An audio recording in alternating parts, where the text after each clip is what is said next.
Salut tout le monde, bienvenue sur cette vidéo, sur cette chaîne YouTube que je viens de créer juste pour y poster cette vidéo. Je m'appelle Timothée, je suis pasteur d'une église évangélique à Nîmes et j'ai créé cette chaîne YouTube. Je suis surtout actif sur TikTok, sur le compte Pasteur Tim où je poste des petites vidéos de réflexion biblique et puis des résumés de mes journées de pasteur si vous voulez aller voir. Et j'avais posté une vidéo de réaction très courte au documentaire sur France 2 qui est passé sur les évangéliques et j'avais envie de faire une vidéo quand même plus longue pour revenir un peu plus en détail, en longueur sur tout ce qui est dit dans ce reportage et c'est ce qu'on va faire ici. Donc c'est le reportage d'envoyé spécial évangélique, un succès pas si angélique. Alors je sors cette vidéo un petit peu après tout le monde parce que le reportage est passé il y a un petit moment. Il y a déjà eu d'autres réactions qui ont été faites mais je trouve ça intéressant d'en faire une autre pour aussi montrer quelque chose qui justement n'est pas dans ce reportage, pas trop, c'est la diversité au sein du monde évangélique. Il y a plein d'avis différents, il n'y a pas un avis, il n'y a pas une chose, il n'y a pas un dogme évangélique qui est cru par tout le monde, on verra ça aussi dans ce reportage. Et donc voilà, on va montrer un peu cette diversité. Je vous explique un petit peu qui je suis et d'où je parle du coup. Donc je suis pasteur d'une église à Nîmes qui est une église évangélique libre, donc ça veut dire qu'elle est membre de l'Union des églises évangéliques libres de France, qui est une union d'églises évangéliques, on va dire, relativement classique. Si on regarde un petit peu tout l'éventail, l'échiquier évangélique, on est un petit peu au milieu, avec d'un côté les églises plus traditionnelles et puis de l'autre côté les églises un peu plus modernistes, un peu plus, on va dire, charismatiques. Nous, on est un peu au milieu.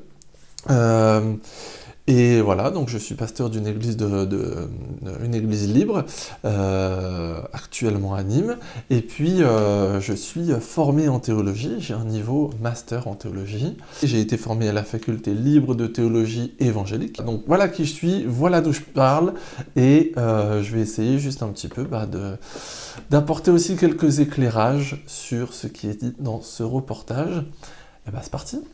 Bonsoir, une église catholique vide avec une messe dominicale uniquement tous les 15 jours, comme ça se passe ici. Je suis certaine qu'il y en a une juste à côté de chez vous, dans votre région, une et même peut-être plusieurs. Parce que les chiffres en témoignent, la religion catholique est en recul dans notre pays. Mais quand les églises se vident, les temples évangéliques, eux, font salle comble. Voilà, donc là, dès le début, le reportage n'a pas réellement commencé, c'est la présentation par Élise Lucet, qu'on n'entendra plus ensuite dans le reportage. Elle présente l'émission. Elle est quand même, il me semble, directrice de la rédaction de l'émission. Donc elle n'est pas étrangère à ce qui se fait dans l'émission. Mais dès le début, une opposition qui n'est pas nécessaire. Il y a une opposition là entre catholiques et évangéliques. Vous voyez les églises catholiques qui sont vides vers chez vous, eh bien les temples évangéliques sont pleins. Alors temple évangélique, je pense vraiment que personne ne dit ça. Temple protestant à la limite, vraiment chez les évangéliques on appelle ça des églises. Et on est avant tout chrétien, donc l'opposition catholique évangélique, on en reparlera plus tard aussi, elle n'est pas nécessaire, elle est vraiment pas nécessaire. Un édifice ouvrirait ses portes tous les 10 jours, avec des messes qui ressemblent à des shows et des prêtres qui deviennent... Des prêtres, voilà, elle dit des prêtres. Non, là aussi, on n'appelle pas ça des prêtres, je comprends, c'est pour l'analogie avec les catholiques et tout. Elle peut dire pasteur, c'est bon, le public comprend ce que c'est un pasteur. Chez les évangéliques, ce sont des pasteurs parce que nous sommes protestants. Et c'est ça qui va pas trop ressortir dans ce reportage aussi. On n'est pas juste évangélique, on est protestant évangélique. Le courant évangélique est un courant du protestantisme. Et donc, on est des pasteurs protestants évangéliques. Des stars. Alors nous, à Envoyé spécial, on s'est immergé dans cette spiritualité en plein essor. On a enquêté aussi. Elle insiste bien là, on a enquêté aussi. Bon, je vais pas dire trop tôt ce que je dirai plus tard là dans le reportage. C'est ça, le niveau d'enquête journaliste aujourd'hui. Voilà, je ne l'ai pas dit en amont, mais il faut peut-être le dire aussi. Moi j'aime bien, d'habitude, j'aime bien Envoyé spécial, j'aime bien Cache Investigation, l'autre émission d'Élise Lucet, hein, qui l'a fait plus connaître, où voilà, elle court parfois après les PDG, les gens et tout, pour avoir des interviews. Moi, j'aime bien tous ces contenus d'habitude. Et bon, voilà, on va voir ce que ça dit là, et je dirai plus tard quelles conclusions peut-être j'en tire un petit peu sur tout ça. Et ça commence, bien sûr, par des baptêmes. Voilà, donc là on va à l'église MLK à Créteil. Concert de musique chrétienne et lumière de boîte de nuit. Top. Surenchère directe. Première phrase du reportage, surenchère. Concert de musique chrétienne, lumière de boîte de nuit. Non, c'est pas un concert, c'est un culte. Les gens sont pas là pour assister à un spectacle, ils sont là pour participer, pour rendre un culte ensemble. Et alors, lumière de boîte de nuit, je suis pas allé beaucoup en boîte de nuit dans ma vie, et ça fait longtemps, c'était pas comme ça. Là, peut-être plus lumière de concert. Donc en fait, elle est vraiment dans la surenchère, dans un niveau assez élevé d'un coup. Mais si on descend tout juste d'un cran, là tout de suite on est dans la vérité. Donc, pas concert de musique chrétienne et lumière de boîte de nuit, mais juste culte chrétien avec à la limite, ok, des lumières de concert. D'accord, c'est ça qui se passe là. C'est pas un concert, c'est un culte. Voici un jour de baptême ordinaire à l'église MLK de Créteil, l'une des plus grandes églises évangéliques de France. J'arrête là 2 secondes. Jour de baptême ordinaire à MLK à Créteil. Là-bas, c'est leur normalité, parce qu'ils sont hyper nombreux dans cette église. Et quand il y a et c'est ça qui va être important à garder en tête aussi. On nous montre une église qui a des gros moyens, matériels, financiers, etc. Mais parce qu'ils sont très nombreux. Tu mets beaucoup de monde ensemble, ça apporte ce genre de moyens. Et donc pour eux, c'est un dimanche, un samedi pour le coup, mais c'est un culte de baptême normal. Ça ne veut pas dire que c'est un culte de baptême normal dans la majorité, dans la plupart des églises évangéliques. C'est une église qui est atypique par son nombre de personnes et par la forme de son culte. C'est pas du tout le cas de la majorité des églises. Moi, dans mon église, il y a une 30aine de membres inscrits. On va être une 50aine de personnes au culte. Un culte de baptême, c'est un peu la fête, donc il y a plus de monde. On va peut-être pouvoir monter à la 100aine de personnes. C'est festif, c'est joyeux, c'est la fête, mais c'est pas comme ça. Juste parce qu'on est moins nombreux et on n'a pas les mêmes moyens. Et donc attention à ne pas faire de lien ou d'amalgame un peu trop facile entre pour eux c'est normal, donc c'est normal pour tous les évangéliques. Est-ce que vous pouvez donner un tonnerre d'applaudissements à chacun des candidats que nous allons appeler? Nous allons appeler Estelle, Alex, Jude, Comme de véritables stars, les baptisés sont conviés sur scène. Les baptisés sont conviés sur scène. Pour être baptisés, dans les églises, la plupart des églises évangéliques, les baptisés aussi donnent leur témoignage, racontent comment ils sont devenus chrétiens avant d'être baptisés. Je ne sais pas si c'est le cas ici, parce qu'il y a beaucoup de baptisés, il y en a plein tout au long de la journée, donc peut-être qu'ils n'ont pas tout à fait le temps, peut-être que le témoignage a été recueilli à un autre moment avant. Ils sont appelés sur scène en tout cas. Pourquoi rajouter comme des stars? C'est une fête, un baptême. On est heureux de ce qui se passe et donc les gens vont applaudir, ils vont être heureux, etc. C'est juste une fête collective, c'est juste des expressions de joie. Pourquoi encore être là dans la surenchère en disant « appelés comme des stars » bon. Pour, selon la croyance, les faire renaître évangéliques. Baptiser pour, selon la croyance, les faire renaître évangéliques. Non. Non, non, non. On ne croit pas que quand on baptise quelqu'un, on le fait renaître évangélique. Alors déjà, renaître évangélique ne veut rien dire pour nous. Lorsqu'on renaît, effectivement, il y a cette idée de renaissance dans la foi chrétienne évangélique, mais on devient chrétien. En fait, c'est quand on choisit de devenir chrétien, ce qu'on va appeler la conversion, donc se convertir. Parfois, il y a un petit peu du mal à comprendre pour certains. Se convertir, ça veut pas uniquement dire changer de religion. Genre, j'étais musulman, je deviens chrétien, j'étais chrétien, je deviens musulman. Ça peut être aussi, je ne croyais en rien et je choisis de devenir chrétien. Donc, je me converti. Se convertir, ça veut dire changer de direction. Je n'étais pas dans la direction de Dieu, je change de direction pour me tourner vers lui, et donc je deviens chrétien. Je ne deviens pas évangélique à ce moment-là, je deviens chrétien.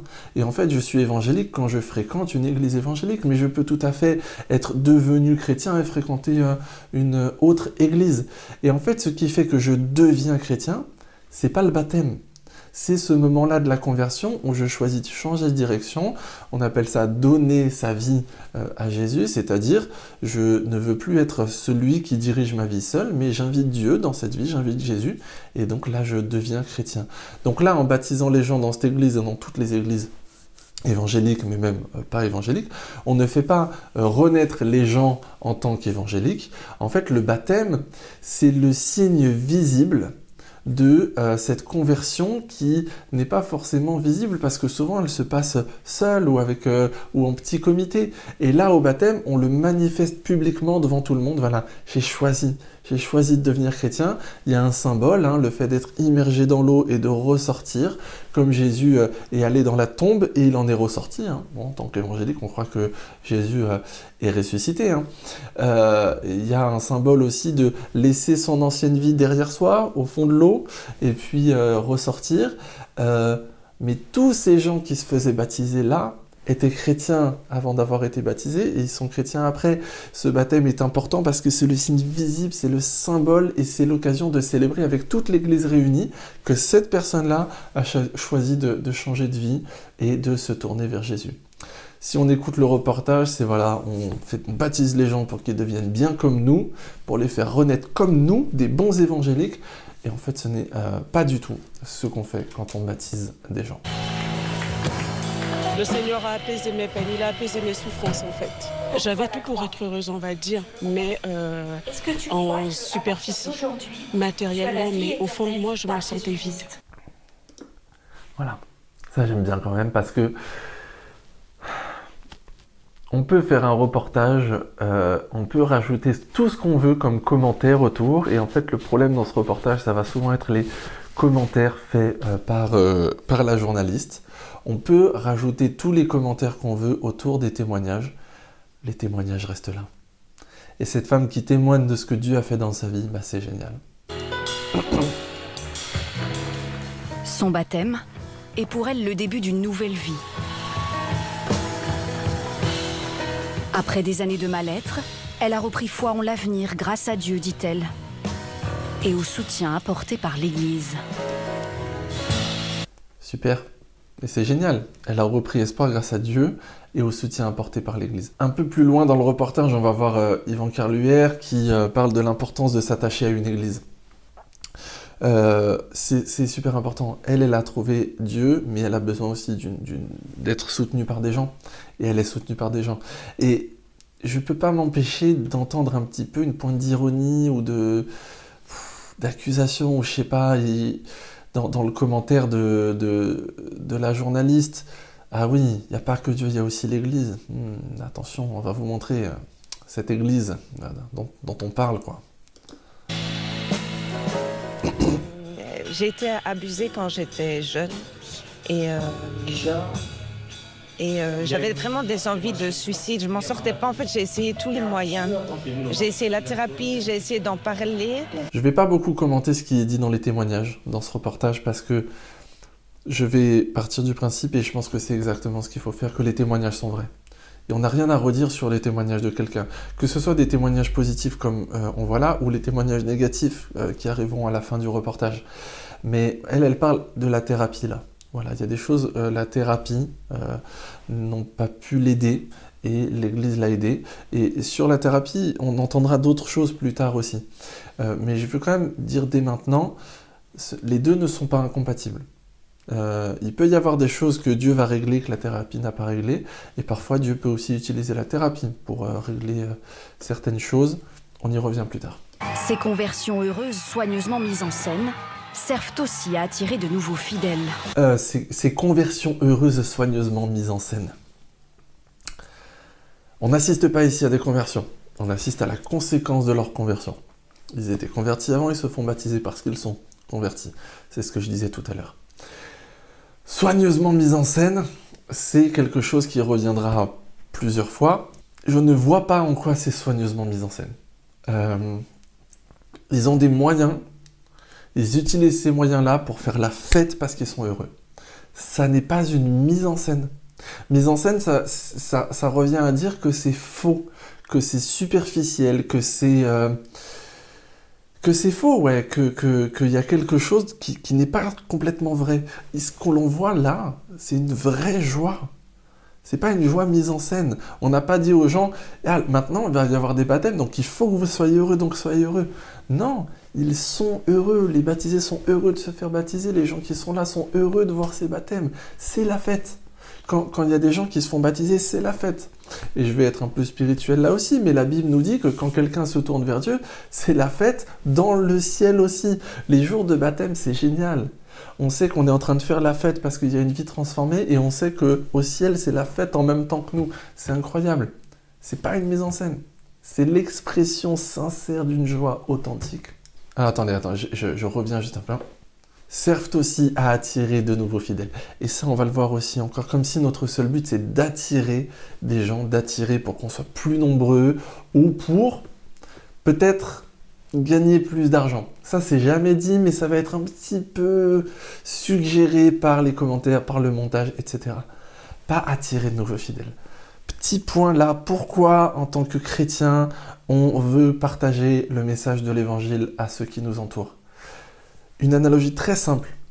On a reçu un cadeau immense. On a reçu un cadeau qui a transformé notre vie. On veut en parler.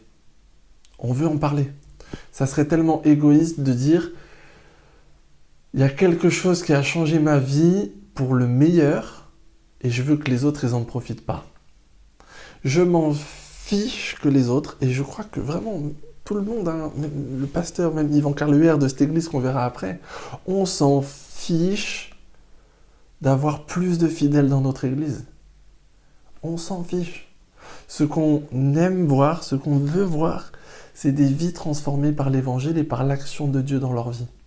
C'est des vies transformées parce que ils ont reçu Dieu dans leur vie et ça change tout.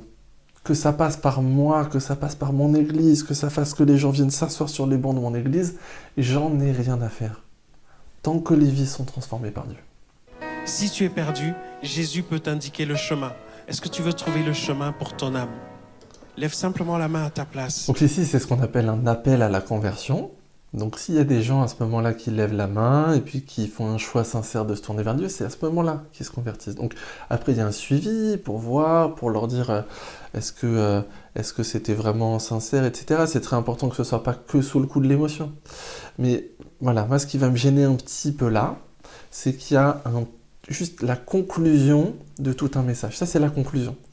Et dans les différents messages qu'on va avoir, encore une fois, on voit tout à l'heure, on va souvent avoir que la conclusion ou que des petites bribes. Bien sûr, c'est dur de mettre des choses, des contenus entiers dans un reportage comme ça. Bon, bonne nouvelle, il se trouve que l'église MLK est sur YouTube et elle est très active. Donc si vous voulez des messages en entier, YouTube, cherchez MLK et vous aurez des messages en entier. Il n'y aura pas que les conclusions. Et c'est quand même vachement plus intéressant d'avoir un message en entier en n'entendant pas que la conclusion. Et je vais prier avec toi. Dans la salle, des candidats à la conversion se signalent.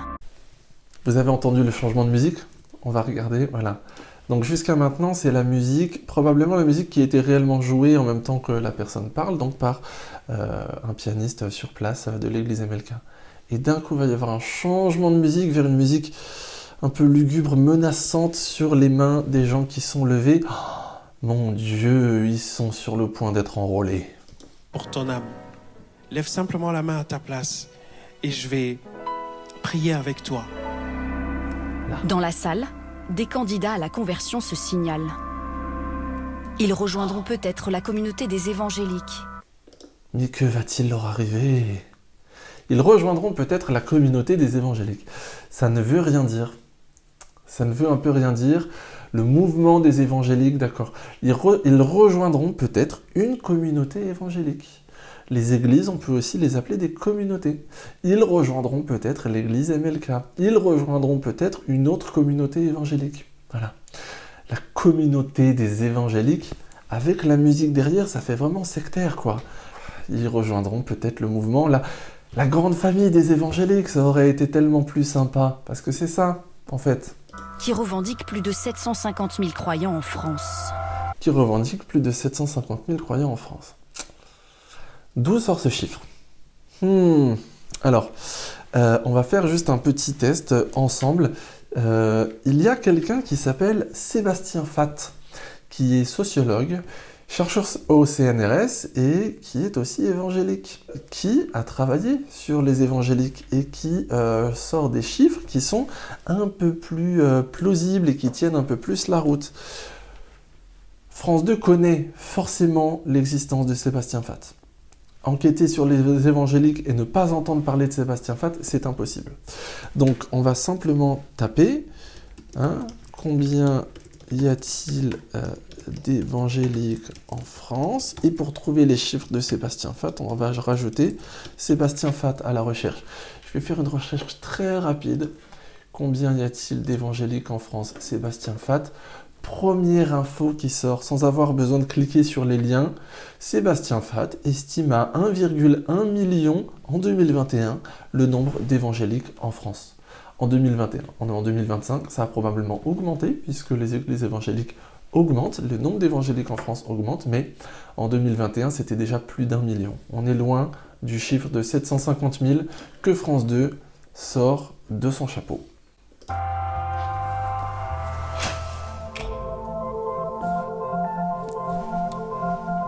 Les évangéliques aiment conquérir de nouveaux fidèles pour, pensent-ils, sauver leurs âmes de l'enfer.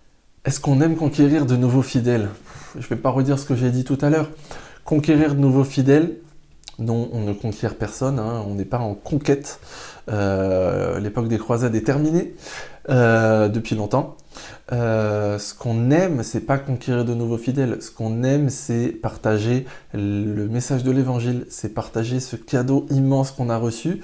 Ce qu'on aime, c'est pouvoir donner l'opportunité aux gens qui nous entourent et qu'on aime de recevoir comme nous ce cadeau incroyable qu'on a reçu. Donc on aime conquérir de nouveaux fidèles pour sauver leur âme de l'enfer. Là, il y a au moins un peu de vrai. On pense que le chemin vers Dieu, on pense que se tourner vers Dieu nous permet de passer l'éternité avec Dieu et que ça nous permet aussi de ne pas passer l'éternité loin de Dieu. C'est ça l'enfer d'un point de vue biblique. Passer l'éternité sans la présence de Dieu, mais puisqu'on croit que Dieu est aussi l'origine du bonheur, l'origine de la lumière, l'origine de tout ce qui est bon, eh bien passer l'éternité loin de Dieu, ça veut dire passer l'éternité sans ça. Donc voilà, c'est effectivement ce que la Bible appelle l'enfer.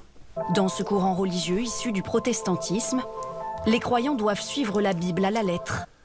Nous ne sommes pas un courant religieux issu du protestantisme, on fait partie du protestantisme. Je disais tout à l'heure que je suis pasteur d'une église évangélique libre, membre de l'Union des églises évangéliques libres de France.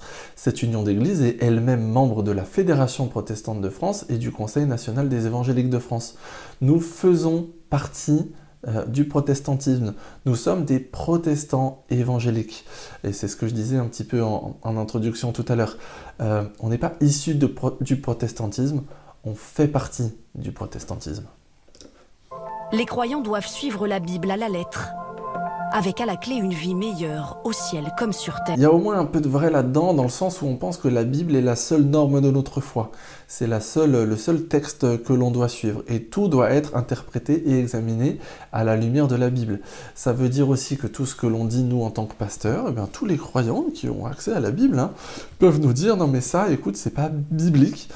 Et donc, c'est pas forcément vrai. Une vie meilleure sur terre et puis au ciel.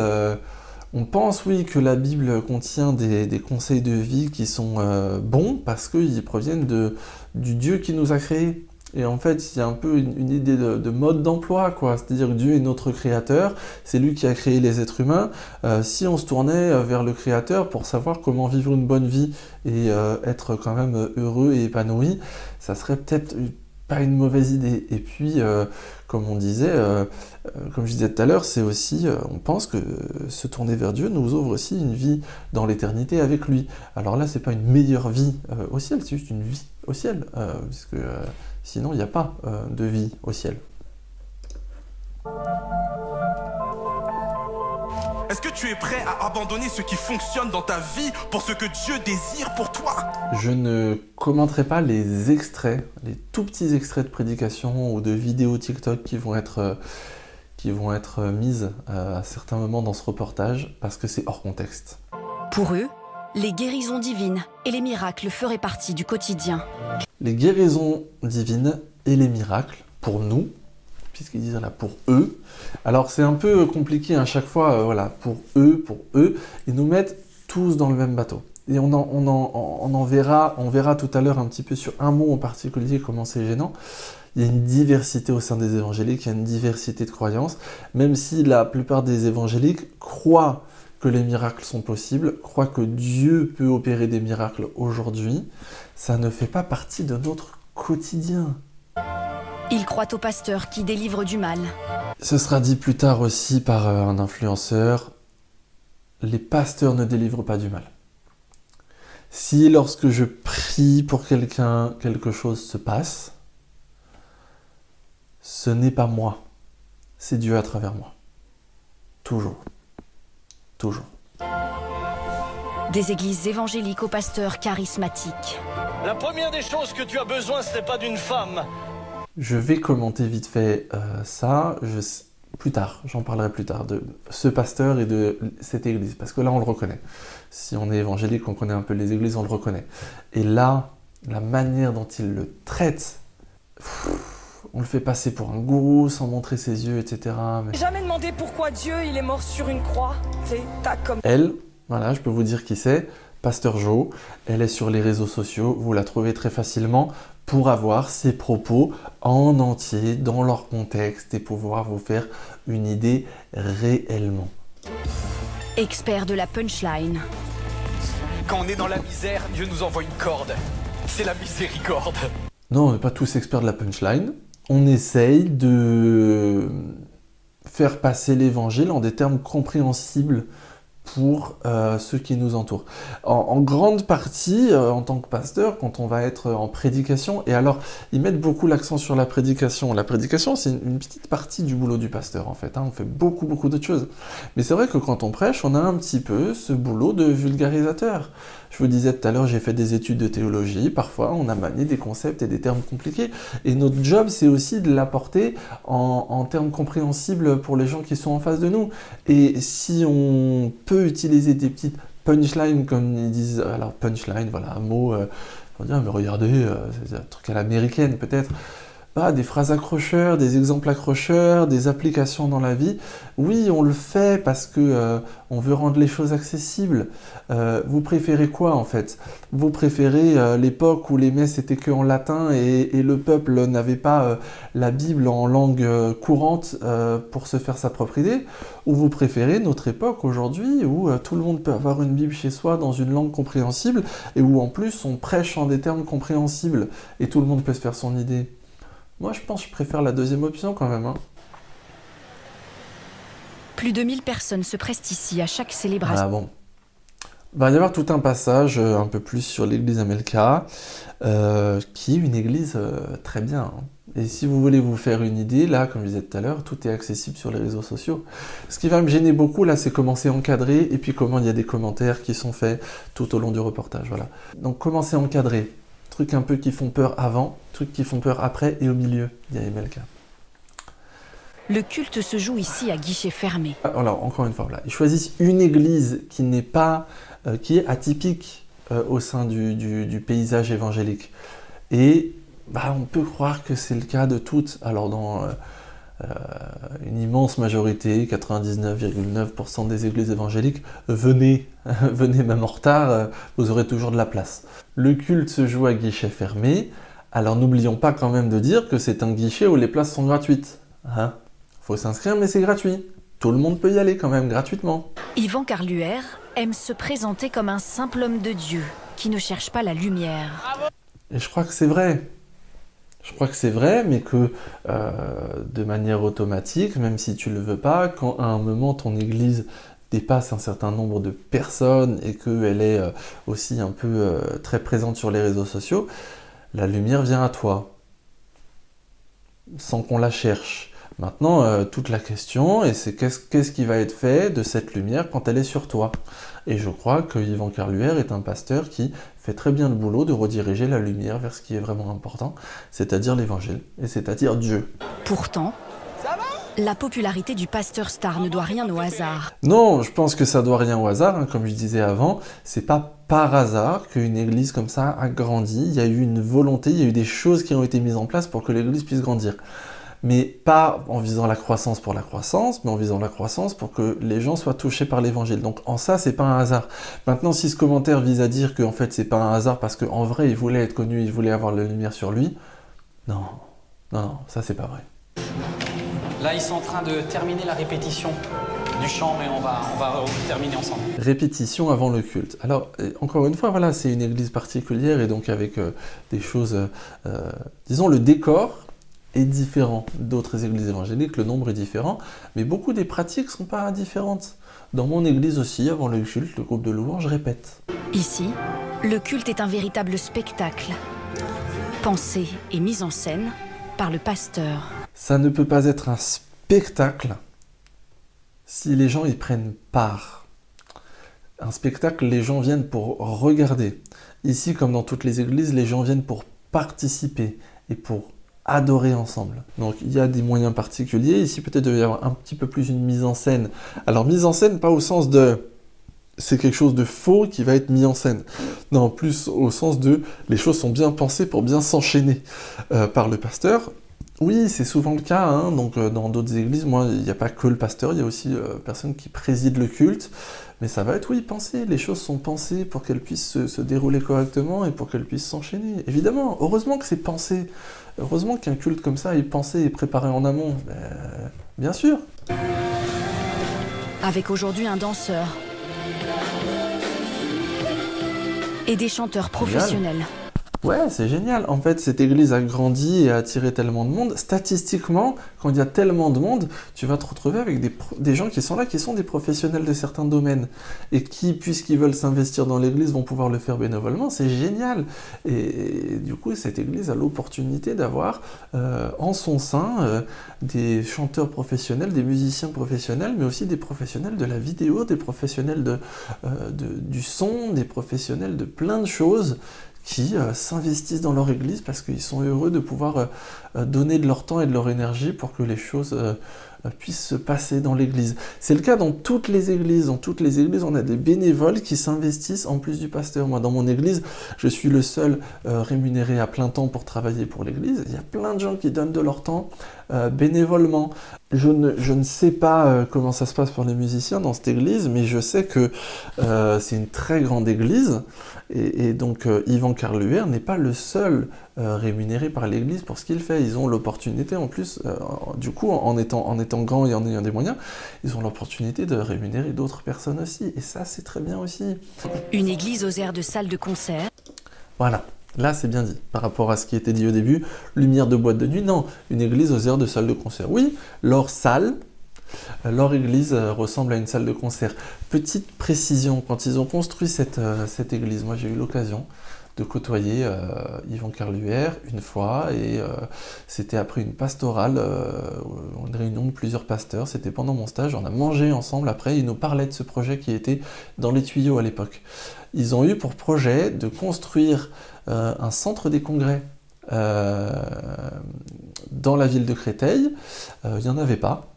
Et en fait, voilà, ça leur appartient, mais donc le dimanche, c'est l'église, mais dans la semaine, l'objectif aussi, c'est de le louer à d'autres. Je vous parle du projet que j'ai entendu quand c'était dans le tuyau il y a une dizaine d'années. Je ne sais pas comment ça s'est concrétisé exactement, mais c'est une salle qui est faite pour être une salle de concert parce qu'elle est faite avec pour but de ne pas être qu'une église, mais d'être aussi une salle qui puisse être au service de la communauté, mais aussi de la municipalité, de la ville, des villes autour, etc. Donc techniquement, c'est une salle de concert dans laquelle, le dimanche, une église se réunit. Ses prédications sont arrivées jusqu'à Martine, en Belgique. Merci Seigneur, je te remets entre les mains ce témoignage. Et puis merci d'inspirer tous les journalistes qui travaillent pour ce reportage pour que ça puisse toucher des vies, pour que ça puisse toucher des cœurs, Seigneur. Amen. Et garde-nous sur la route. J'adore ce passage. Je comprends, je pense, l'intention des journalistes et du montage, etc. Oh là là, la neuneu évangélique qui prie pour tout ce qu'elle vit, même avant un reportage. Mais moi, j'adore ça. J'adore qu'elle l'ait fait et j'adore qu'elle le montre. Parce que, ben voilà, elle prie pour eux. Elle les connaît pas, ils sont là ensemble, elle prie pour eux. Et elle prie que ça puisse être un témoignage. Regardez la bienveillance, l'amour qu'il y a chez cette personne pour des gens qu'elle vient à peine de rencontrer. Martine pense aujourd'hui que c'est Dieu qui l'a poussée à cliquer sur cette vidéo d'Yvan Carluère. Je pense tout à fait que c'est possible. Moi, j'ai des témoignages de gens qui ont cliqué sur certaines de mes vidéos que je fais sur la chaîne YouTube de l'église où je suis pasteur.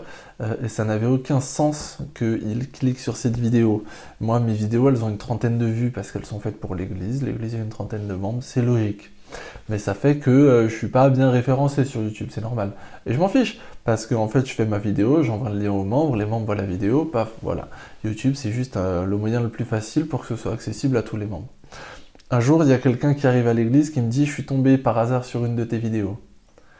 Ça n'a aucun sens d'un point de vue de l'algorithme que ma vidéo ait été mise en avant et qu'elle soit tombée dessus.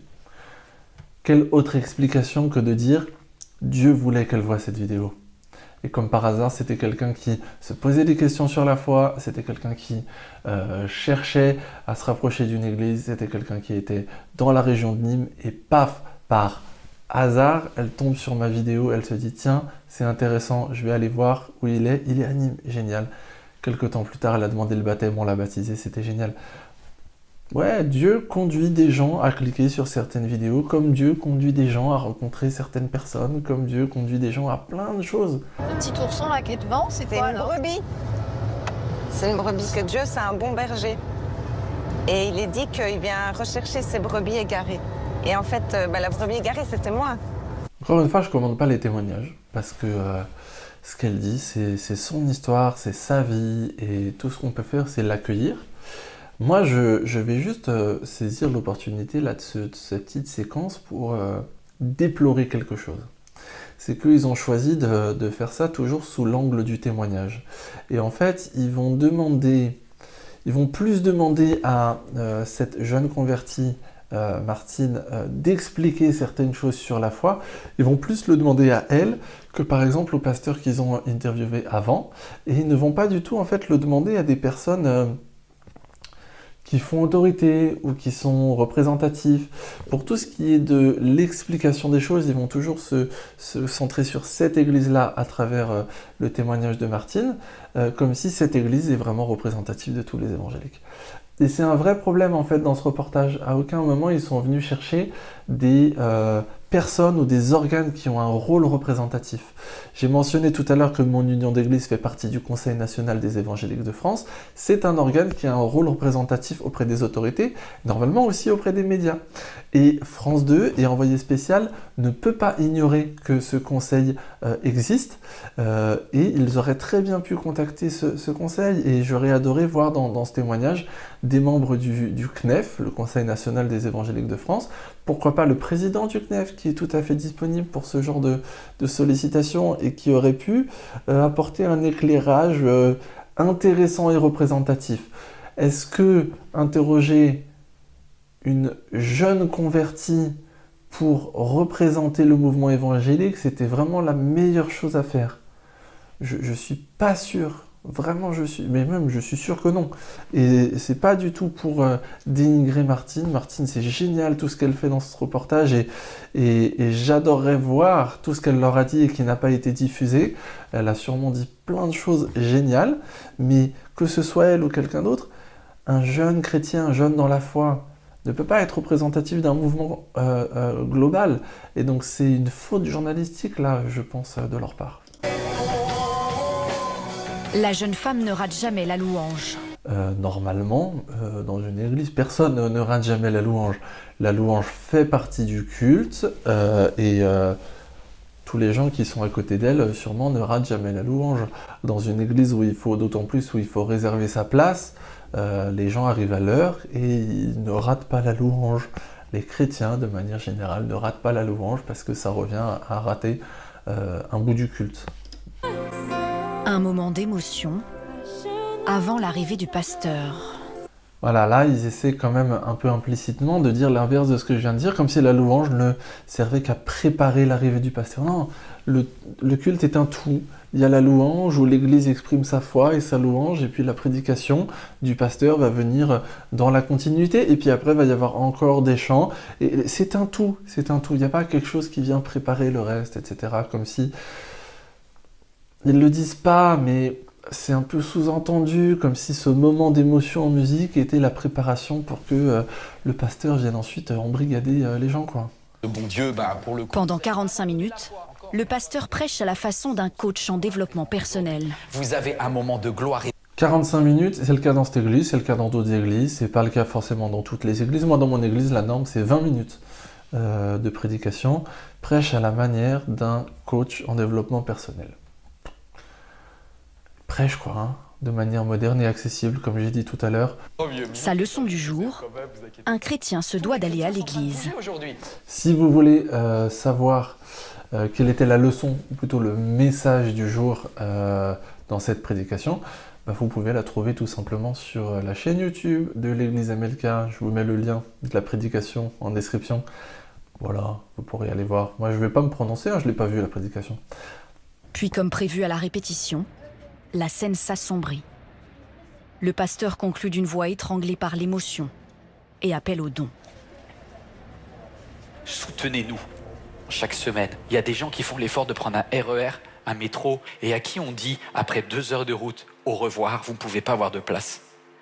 Moi, je peux vous dire, ça me brise, ça me fend le cœur. On va devoir construire un nouvel auditorium, probablement. Alors, vous dites Amen, mais moi, je vous dis Amen. Aidez-nous. En 2023, MLK a reçu 3 900 000 euros de dons. Il y a plein de choses à dire là. C'est une partie de repartage que j'aime vraiment pas parce que donc il n'y a plus de place il n'y a pas assez de place pour les gens qui veulent venir, donc ils voudraient construire encore plus grand. Ça, c'est le problème par lequel passent beaucoup d'églises évangéliques, hein. Pas forcément de leur taille, à un moment c'est trop petit, il faut construire. Alors eux, ils ont déjà très très grand, donc pour construire, c'est encore plus grand, donc c'est encore plus cher. En 2023, l'église a reçu 3,9 millions d'euros de dons. À quoi ça correspond ? À quoi ça correspond ? Est-ce que c'est des dons, et c'est pas dit, tu vois, est-ce que c'est les dons mensuels et tout de tous les fidèles, ou est-ce que c'était des dons pour la construction de là où ils sont maintenant ? Je sais pas. En tout cas, je peux vous dire une chose, c'est que cette église n'est pas particulièrement riche, cette église n'est pas millionnaire. Peut-être qu'il y a un budget annuel qui se compte en millions, mais c'est-à-dire que c'est de l'argent qui est dépensé, c'est pas de l'argent qui va, comme ça pourrait être sous-entendu, dans la poche du pasteur. C'est même une église, je le sais parce que j'ai entendu dire par quelqu'un qui a un proche dans cette église, c'est une église qui passe aussi par des difficultés financières parce que la salle qu'ils ont construite, le modèle financier c'était de pouvoir la louer à d'autres et c'est pas forcément si évident. Donc écoutez, oui, l'église reçoit des dons, c'est normal. On était un petit peu en retard. Martine, qui est au chômage, verse 100 euros par mois, une somme qu'elle trouve justifiée. C'est son choix. Elle choisit de donner cette somme. Ce qui est généralement avancé dans les églises évangéliques, c'est le fait de donner sa dîme, c'est-à-dire 10% de ce que l'on gagne. Je ne sais pas combien elle gagne en étant au chômage, elle donne, j'ai l'impression, quand même plus que la dîme, parce qu'elle le choisit, et elle pourrait très bien ne pas le faire, mais si elle le fait, c'est qu'elle peut le faire, et c'est très important. Voilà, quelque chose que je dis aussi moi souvent, il faut donner uniquement si vous êtes en possibilité de le faire. Ne jamais donner quelque chose qui va être compliqué, qui va mettre dans l'embarras, etc. Yvan Carluère a grandi dans une communauté évangélique où la vie des fidèles était entièrement contrôlée par le pasteur. Une église qu'il qualifie d'intégriste et de sectaire, dont il jure s'être détaché et qu'il l'aurait même immunisé contre ses dérives. Il y a encore un peu un parti pris là. Ah, il le jure, mais bon, est-ce que c'est vraiment vrai, hein? Est-ce qu'il n'est pas lui-même un peu intégriste? Depuis qu'elle fréquente son église, la vie de Martine est tout entière tournée vers le ciel et Dieu. Son quotidien régi par la Bible. Ouais, donc là, elle va montrer un petit peu son quotidien et tout, et donc c'est là où le lien avec ce qu'il y avait avant. Est-ce qu'il s'est vraiment détaché de l'intégrisme? Oh, mais regardez dans la vie de cette fidèle de son église, est-ce qu'il n'y a pas un peu d'intégrisme en fait? Elle nous a invités chez elle en Belgique, à l'heure de la prière du matin. Comme si on était, comme les musulmans, avec des horaires précises pour la prière. Non, elle prie à cette heure-là parce qu'elle l'a décidé. Personne ne lui a dit qu'il fallait prier à cette heure-là. Hein. Merci Dieu, merci pour cette journée, merci pour ce nouveau jour. Martine prie 3 fois par jour. Parce qu'elle l'a décidé. Et oui, je sais pas à quoi il sert ce commentaire en fait. Plein d'évangéliques prient plus que ça. Moi, je pense que je peux prier plus ou moins que ça dans une journée. Mais c'est pas fixe et c'est pas dicté. On n'a pas de texte biblique, par exemple, qui nous dit combien de fois on doit prier par jour. On choisit. Elle est persuadée que Dieu lui répond. Une croyance commune à tous les évangéliques. Croyance commune à tous les chrétiens. Les chrétiens prient parce qu'ils pensent que Dieu leur répond. Sinon, parce que Dieu va entendre nos prières et parce que Dieu va y répondre ou exaucer les prières. Sinon, ça ne sert à rien de prier. Et tous les chrétiens y croient, mais aussi les musulmans, les juifs, tous ceux qui prient un Dieu, prient parce qu'ils croient que leur Dieu va leur répondre. Et vous croyez aux esprits mauvais et aux démons? Oui, j'y crois. Bien sûr, comme tous les chrétiens, mais encore une fois, comme les musulmans, comme les juifs, comme d'autres religions, on n'est pas les seuls à y croire, quoi. Pour éviter de laisser la porte ouverte aux démons, Martine ne regarde plus que des programmes chrétiens et refuse de regarder des films qui évoquent le péché. Ce n'est pas le cas de tous les évangéliques. Surnaturel. Tous les films, par exemple, avec de la sorcellerie. Harry Potter, c'est fort répandu, mais en fait, il y a un symbolisme qui est puissant là-dedans. C'est vrai, c'est gay, après on peut jouer aux magiciens et tout, mais attention, parce qu'il y a des forces. Alors voilà, par exemple, personnellement, je ne vais pas forcément être d'accord avec ça. Je pense que Harry Potter étant une œuvre de fiction, ça ne parle pas de sorcellerie qui est réelle. Personnellement, j'aime bien Harry Potter, j'ai relu tous les Harry Potter il n'y a pas si longtemps, et j'aime ça, et je suis pasteur évangélique, voilà. Diversité dans le monde évangélique. J'ai pas envie de montrer mon corps, ou de déplaire à Dieu sur ce point-là, ouais. Encore une fois, c'est son choix. Et ça n'est pas le cas forcément de toutes les femmes évangéliques. Ça aurait été très intéressant, et peut-être qu'elle l'a dit, mais que ça n'a pas été mis au montage, de savoir quelle est la raison profonde qui l'a poussée à ce changement-là. Qu'est-ce qu'elle entend par déplaire à Dieu? Pourquoi elle pense que ces tenues-là déplaisent à Dieu? Et elle a ses raisons à elle qui la poussent dans cette direction-là, parce que elle pense que c'est sa manière de plaire à Dieu. Et très bien, très bien. Et il y a d'autres personnes, hommes ou femmes, qui vont pas forcément avoir les mêmes critères vestimentaires pour eux-mêmes, tout en étant évangéliques, et en trouvant une compatibilité entre ça et leur foi. Ça, c'est juste un t-shirt de pyjama, en fait. Mais ça représente le buisson ardent, en fait, où Moïse a rencontré Dieu. Je dors avec Jésus. Elle dort avec Jésus et personne d'autre. Voilà, la petite blague. Donc elle fait une blague.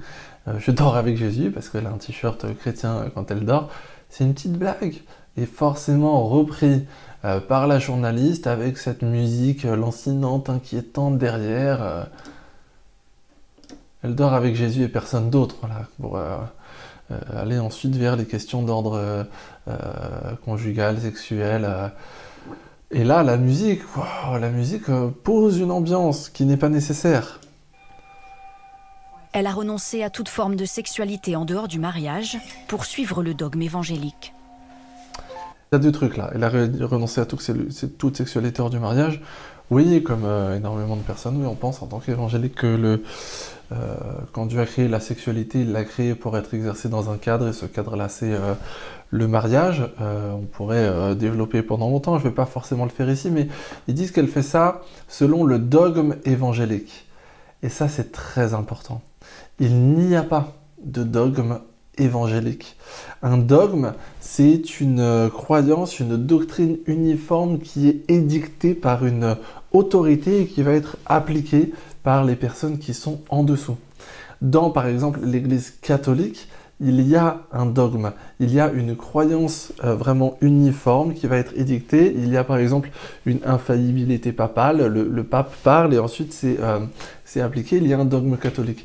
Puisque dans les évangéliques, on n'a pas cette structure hiérarchique un peu pyramidale, il n'y a pas de dogme évangélique.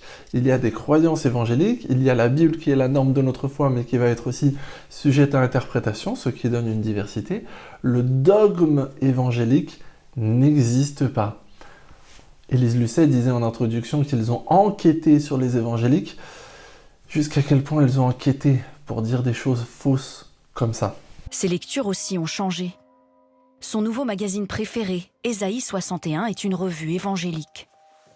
Un magazine intégriste chrétien. Je connais pas. J'adorerais vous dire si c'est intégriste ou pas, mais je connais pas. Oui, il parle des avortements. Moi, avant, j'étais plutôt du côté, c'est mon corps, en fait. Et donc, si j'ai envie d'avorter, je le fais. Mais quand les médecins ou le corps médical proposent un avortement, en fait, ils n'ont pas conscience qu'on tue déjà une vie. C'est un meurtre, en fait, l'avortement. En France, l'IVG est un acte légal et un droit protégé par la Constitution. Le commentaire là de la journaliste, on dirait qu'elle vient dire ça comme si ce que Martine avait dit était contraire à la loi. Ça ne l'est pas. Oui, en France, c'est légal et c'est protégé par la Constitution, mais les individus ont le droit de dire qu'ils ne sont pas forcément pour l'IVG. Et ça n'est pas un scoop de dire que les chrétiens, dans leur ensemble, ne sont pas pour l'IVG. Là encore, c'est une question d'éthique qui est difficile à traiter, on pourrait y passer du temps. On peut être pas particulièrement pour l'IVG, mais comprendre et accepter que les personnes qui n'ont pas les mêmes croyances que nous puissent y accéder, voilà, par exemple. Mais en tout cas, ce que dit Martine, ce que je dis là, dans cette vidéo, ne tombe pas sous le coup de la loi, parce que ça aussi, c'est quand même protéger notre liberté d'expression et protéger. Il y a un délit d'entrave à l'IVG, mais dire qu'on n'est pas d'accord, c'est pas une entrave. On a le droit de le dire. Martine, ancienne féministe, a maintenant des idées ultra-conservatrices. Il y a, voilà, deux extrêmes présentés. Ancienne féministe, idée ultra-conservatrice. C'est forcément l'un ou l'autre? Non, je ne crois pas. Hein. Et il y a aussi toute une possibilité d'avoir une forme de féminisme chrétien. On va pouvoir aussi, en tant que chrétien, suivre le féminisme sur plein de choses. En fait, on peut aller même assez loin avant d'arriver sur des choses sur lesquelles on n'est pas forcément d'accord avec eux. Il n'y a pas besoin de présenter cette dichotomie si radicale, en fait. Homosexualité. C'est considéré comme un péché aux yeux de Dieu, parce que Dieu a créé la sexualité dans le cadre du mariage pour une femme et un homme. Je ne vais pas parler de ce qu'elle dit sur l'homosexualité là, parce qu'ils y reviennent lourdement sur l'homosexualité plus tard. Les termes qui sont choisis sont vraiment pas neutres. Happée par la mouvance évangélique. Elle a choisi, elle s'est convertie, elle est heureuse. En fait, c'est un truc qu'on voit. Est-ce qu'on voit pas dans ce reportage? Comme elle a l'air heureuse. Et happée par la mouvance évangélique. Qu'est-ce qu'on veut nous faire croire là? Et l'algorithme de son téléphone continue de l'immerger davantage. L'algorithme de son téléphone lui montre des contenus basés sur ce qu'elle a aimé, donc il lui montre des contenus qu'elle aime. Et continue de l'immerger davantage, comme ceux qui aiment les vidéos de petits chats vont être immergées dans les vidéos de petits chats, comme ceux qui aiment, voilà, moi j'aime bien, si on regarde mon Instagram, moi j'aime bien la guitare et la Formule 1, et ben mon algorithme continue de m'immerger dans ces contenus. Incitation à prier plusieurs fois par jour. Un chrétien n'a pas besoin que quiconque l'incite à prier plusieurs fois par jour pour avoir envie de le faire. Sur TikTok, l'algorithme fait circuler un évangélisme plus ouvertement radical. Radical dans quel sens? Je crois que le mot radical ici est laissé ouvert à dessein et que c'est trompeur. Radical dans quel sens? Ne devrait pas se mettre en couple ou se marier avec quelqu'un qui ne l'est pas. Petit 1, tu ne veux pas de relation sexuelle avant le mariage. On passe sur une autre partie, on va s'intéresser à cet influenceur. Ne jamais se mettre en couple avec un non-chrétien. Comment peux-tu seulement... C'est le conseil du jour de David Antoine, influenceur évangélique à ses abonnés. Je vais pas passer beaucoup de temps sur cette partie parce que voilà, David Antoine, lui, a fait des vidéos de réaction sur TikTok et puis sur YouTube. Vous pouvez les trouver où il raconte comment ça s'est passé là, comment ses propos ont été déformés. Il raconte quand même qu'il a été piégé parce qu'au début, ils lui ont dit qu'il voulait faire un reportage, je crois que c'était sur l'histoire et l'histoire des évangéliques en France, tout ça, et en fait, c'était pas ça au final. Comment ces propos ont été pris hors contexte. Voilà, vous pouvez aller voir là-bas.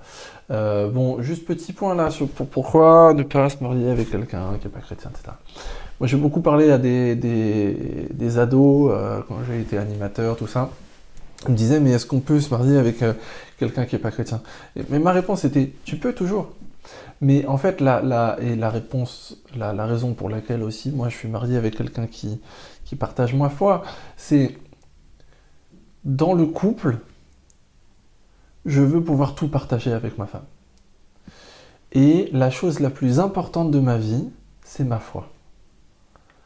Et j'avais juste pas envie de passer ma vie avec quelqu'un avec qui je ne peux pas partager la chose la plus importante de ma vie. Simple, non? Est-ce que c'est radical? Est-ce que je suis un intégriste radical en disant ça? J'ai pas l'impression, hein. Depuis qu'il est petit, il fréquente l'église de la Porte Ouverte chrétienne de Mulhouse, connue pour son rigorisme religieux. L'église de la Porte Ouverte de Mulhouse, c'est vrai, elle est connue. Elle n'est pas connue pour son rigorisme religieux. Parmi les évangéliques, elle est connue parce que c'est une des premières églises en France à avoir dépassé les milliers de membres. C'est une des premières églises qui a été un peu une méga church, une méga église. Ça, c'est un truc qu'on voit aux États-Unis. Ça a été un peu la première méga church à la française. Dans la vidéo de David Antoine où il réagit, il dit que au début, quand il a été sollicité, il a plutôt redirigé les journalistes vers ses pasteurs, donc de la Porte Ouverte, et que eux n'ont pas voulu participer au reportage. Pourquoi ils n'ont pas voulu? La Porte Ouverte de Mulhouse, c'est une église qui a pris cher il y a quelques années, qui s'est vraiment fait déboîter par les médias, parce que au moment du Covid, il y a eu un cluster dans une réunion, un grand rassemblement évangélique organisé là-bas. Et ils se sont fait déboîter comme si c'était eux qui avaient fait rentrer le Covid en France, etc. Bon, ben, ils ont compris leur leçon en fait. Hein. Maintenant, ils veulent plus parler aux médias, ils sont vaccinés, et sincèrement, je les comprends. Voilà, ce qui est dit sur cette église n'est pas vrai, ici. Et des théories qui nient l'homosexualité. Des personnes homosexuelles rencontrent Christ et redeviennent hétéros. Action. On ne devient pas homosexuel, on est homosexuel. Ouais, alors ils peuvent ressentir ça, mais apparemment c'est pas le cas, puisque sinon il n'y aurait pas autant d'homosexuels qui deviennent hétéros. Pour ce passage, vraiment allez voir la vidéo de David Antoine sur YouTube, ça sert à rien que je vous redise ce qu'il dit là, mais pour comprendre à quel point ça aurait pu être mieux fait. Le montage et ce qu'ils ont gardé, ça aurait pu être mieux fait. Vraiment allez voir sa vidéo. Pour David, ceux qui ne respectent pas les préceptes de la Bible sont des âmes égarées. Pour les chrétiens, de manière générale, ceux qui ne croient pas en Jésus sont des âmes qui, en tout cas, ne sont pas sauvées. Alors, des âmes égarées, bon, voilà. Et encore une fois, la musique derrière, un petit peu... qui pose une ambiance, quoi. Voilà. Même à son cabinet, Je te laisse t'installer tranquillement. Il cherche de nouveaux fidèles à enrôler. Contente là. David ne cherche pas de nouveaux fidèles à enrôler. Aucun chrétien ne cherche de nouveaux fidèles à enrôler. J'en ai déjà parlé tout à l'heure, mais faut arrêter avec ces termes comme si on voulait faire rentrer les gens dans notre religion parce que ça nous apporterait quelconque bénéfice. Quand quelqu'un se convertit, mon salaire n'augmente pas. Hein. Quand quelqu'un se convertit, je gagne pas des médailles, je gagne pas. On n'a rien à gagner, nous, hein, à partager l'évangile. Rien du tout. Comme je l'ai dit tout à l'heure, on le partage parce que c'est un cadeau qu'on ne veut pas garder pour nous. Le kinésithérapeute croit aussi aux guérisons divines. Tous les chrétiens croient que Dieu est capable de guérir. Ça ne sert à rien de croire en un Dieu qui n'est pas capable de faire ce genre de choses. Si Dieu est Dieu, il est capable de faire ça. Sinon, ce n'est pas Dieu. Une fois par semaine, il invite ses copains de l'église. Ça va quoi? Ça va et toi? Pour un apéro bière-prière, comme il l'appelle. Donc là, on voit un truc quand même, ils se réunissent pour prier, puis c'est apéro bière, prière. C'est quand même une manière assez cool de vivre sa foi, c'est quand même vachement moderne. Voilà, c'est des jeunes normaux qui prennent un apéro ensemble et ils vont rajouter la touche chrétienne qu'ils prient ensemble. Et en fait, c'est vraiment présenté comme quelque chose d'exotique, un peu chelou, alors qu'en fait, c'est vachement cool, quoi. Et la douleur, elle l'avait là et il la quittait pas. Et j'ai imposé les mains sur sa cheville et j'ai prié vraiment dans le nom de Jésus que la douleur quitte le corps, tu vois. Et du coup, je lui demande alors, elle me dit, j'ai plus rien. Vous arrivez à guérir des gens? Donc là, il vient de raconter qu'il a vu un miracle, c'est-à-dire qu'il a prié pour quelqu'un qui a été guéri. La question de la journaliste, vous arrivez à guérir des gens? Mais tu n'as pas écouté ce qu'il vient de dire. Ou alors tu as très bien écouté et tu fais exprès de poser une question orientée? Non, absolument pas. Nous, on fait rien du tout. En tant que kiné... Dieu guérit les gens. Voilà, super réponse. C'est pas lui qui guérit, c'est Dieu. Parfait. Selon ce kinésithérapeute, une simple prière pourrait guérir. Et là, voilà, selon ce kinésithérapeute, une simple prière pourrait guérir. Genre, ils mettent en opposition son métier dans le médical et le fait qu'il pense que Dieu peut guérir, comme si, oh là là, mais... comme si, en fait, ça remettait en cause sa crédibilité en tant que kinésithérapeute. C'est malhonnête. C'est malhonnête de faire ça. Une croyance qui pousse parfois des malades à arrêter leur traitement et à se mettre en danger. Petit commentaire là qui sort de nulle part, que parfois les malades arrêtent leur traitement et se mettent en danger. Et je pensais qu'ils allaient... Quand j'ai entendu cette phrase, moi je pensais qu'ils allaient partir sur un cas où ils montrent quelqu'un qui a fait ça, etc. Non, ils glissent ça comme ça. Il n'y a pas de source, il n'y a pas de support. Et ils y vont. Mais c'est vrai que ça arrive parfois. Et c'est vrai que c'est une bêtise et qu'il ne faut pas le faire. Si ça avait besoin d'être redit, oui, c'est une bêtise de faire ça, il ne faut pas le faire. Je te prie même pour l'équipe de tournage, que tu puisses les diriger professionnellement. Donc. Bon, voilà, il montre... voilà, encore David Antoine en parle dans sa vidéo, je vais pas trop le dire, mais j'aime bien quand même qu'ils aient laissé ça. Comme quoi, ils ont quand même laissé quelques petits trucs bons, voilà. Ces gars qui sont là, pris même pour l'équipe de tournage, comme Martine tout à l'heure. Ces chrétiens qui ont été ridiculisés par ce reportage, bon, en fait, regardez l'amour qu'ils avaient. Même pour l'équipe de tournage qui était là et qui ne connaissait pas... voilà. Pouvoir faire une bonne émission, un bon montage, un bon reportage. Un reportage qui soit représentatif de qui sont les chrétiens évangéliques. Pourquoi ils ont laissé cette partie de la prière? Comme pour dire qu'ils ont fait un reportage représentatif? C'est pas le cas. Ces journalistes n'ont pas fait un reportage représentatif des évangéliques. Dans la vie des évangéliques, les phénomènes paranormaux sont quotidiens. Non. Les phénomènes paranormaux ne sont pas quotidiens dans la vie des évangéliques. On y croit, on prie peut-être pour ça quotidiennement, mais les phénomènes paranormaux ne sont pas quotidiens. L'église MLK propose même à ses fidèles d'apprendre à exercer leur pouvoir surnaturel. On n'est pas des X-Men, hein. Non, on ne nous apprend pas à utiliser nos pouvoirs surnaturels. Ce dont parle la Bible, c'est des dons spirituels. C'est des dons de l'Esprit. C'est que le Saint-Esprit qui vient habiter en nous nous permet d'exercer des dons qui ne viennent pas de nous, qui viennent de Dieu et qui peuvent être spirituels et qui peuvent amener à des choses surnaturels. Nous n'avons pas, nous, des pouvoirs surnaturels que l'on doit apprendre à exercer. C'est quoi un don spirituel? Voilà, là, le terme est bien. Un don spirituel. C'est une capacité surnaturelle que Dieu va venir exercer en nous. Meilleure définition. Selon l'animatrice, ces femmes peuvent elles aussi guérir des gens. Non, non, non. Dieu peut guérir des gens à travers elles. Voire faire repousser des membres amputés. Dieu peut le faire à travers elles. On n'est pas en train de dire que ça arrive tous les 4 matins comme le reportage veut le faire croire. Hein. Mais encore une fois, si on croit en Dieu, on croit en un Dieu qui existe, qui a créé tout ce qui nous entoure, qui est tout puissant, eh bien, il peut le faire. C'est juste de la logique en fait. Mais on ne va pas dire que ça arrive tous les 4 matins, on ne va pas dire que ça arrive tout le temps. Parfois, on va prier pour des guérisons qui n'arrivent pas. C'est très important ça aussi. Il ne faut pas promettre des choses alors qu'on ne sait pas ce qui va arriver. Mais est-ce que Dieu peut le faire? S'il ne peut pas le faire, il n'est pas Dieu. Le Seigneur nous encourage à aspirer à ces choses-ci. Le Seigneur nous encourage à aspirer. Voilà, il y a un texte dans la Bible où l'apôtre Paul parle des dons spirituels.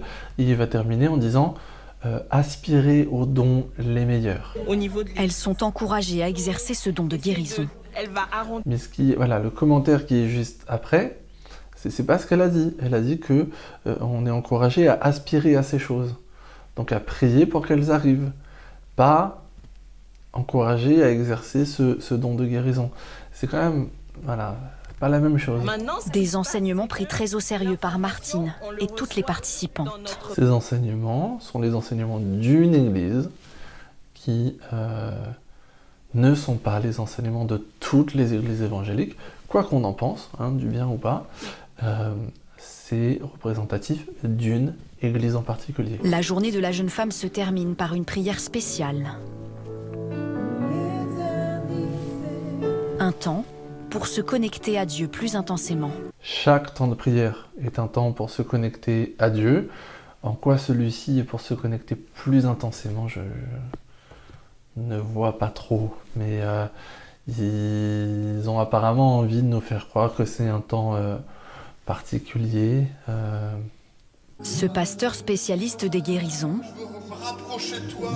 incite les croyants à lâcher prise, à entrer dans un état second. Est-ce qu'il incite les croyants à entrer dans un état second? Je n'ai pas entendu ce qu'il dit, mais bon, ça m'étonnerait, j'ai jamais entendu. Allez, maintenant, on va entrer dans un état second. Allez-y, tous ensemble, 1, 2, 3, état second. Elle ressort persuadée d'avoir dialogué avec le Saint-Esprit.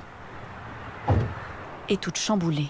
Ouais, oui, le Saint-Esprit nous parle, il peut le faire de différentes manières, c'est ce qu'on croit en tant qu'évangélique.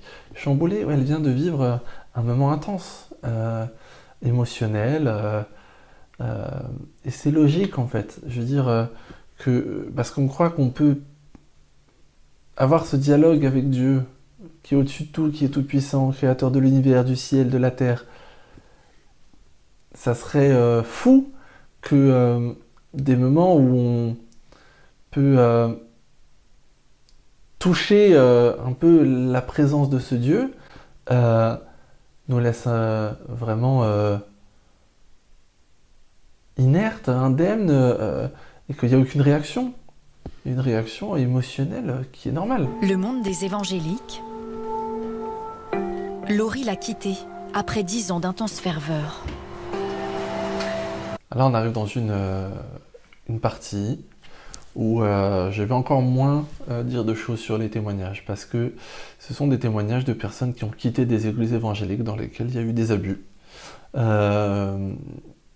Et les témoignages, c'est des témoignages qui nous poussent à nous remettre en cause, nous, en tant qu'évangéliques. Il faut qu'on les entende. Il faut qu'on se remette en cause. Je vais surtout me concentrer sur les commentaires qui sont faits par la journaliste, là, dans cette partie. Aujourd'hui, elle ne va plus à l'église, mais chez la psychologue. Les deux sont compatibles. Dans le cas de cette personne, ce qu'elle va témoigner ensuite montre qu'elle avait besoin de sortir de cette église où il se passait des trucs pas nets et que maintenant elle a besoin de thérapie pour s'en remettre. Mais les deux peuvent cohabiter. Moi-même, pasteur, je vais à l'église et je vais aussi chez la psy depuis quelques années maintenant parce qu'il y avait des choses pour lesquelles la psychologie est bien utile.